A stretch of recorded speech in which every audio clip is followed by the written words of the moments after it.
Allah bersumpah dengan waktu subuh. Pertama, waktu subuh adalah waktu nak test tahap iman seseorang. Orang yang kuat iman, subuh dia bangun. Dan dia bukan bangun saja-saja. Dia bangun, dia cari sejadah, dia ambil ayat semayang, dia semayang. Hanya orang yang kuat iman yang boleh buang selimut, yang boleh tinggal tilam, yang pergi ambil wuduk, yang pergi semayang. Nak tahu iman kuat tak kuat, tengok subuh. Orang yang kuat iman tak ada masalah tinggal selimut. Orang yang lemah iman, lagi masuk subuh, lagi tarik selimut. Lagi orang bang, lagi dia nak tidur. Yang kedua, kerana waktu subuh ni tuan-tuan, bukan setakat manusia bangun, binatang pun sibuk bangun waktu subuh.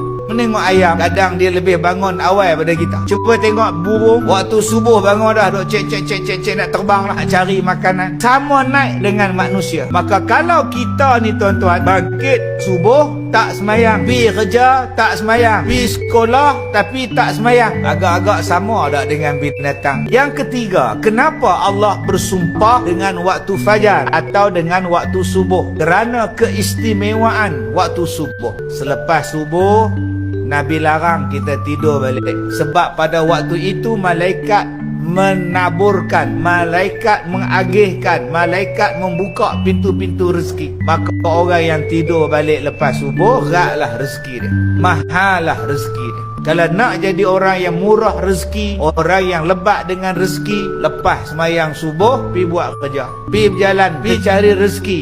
Allah taburkan rezeki yang banyak selepas daripada sembahyang subuh.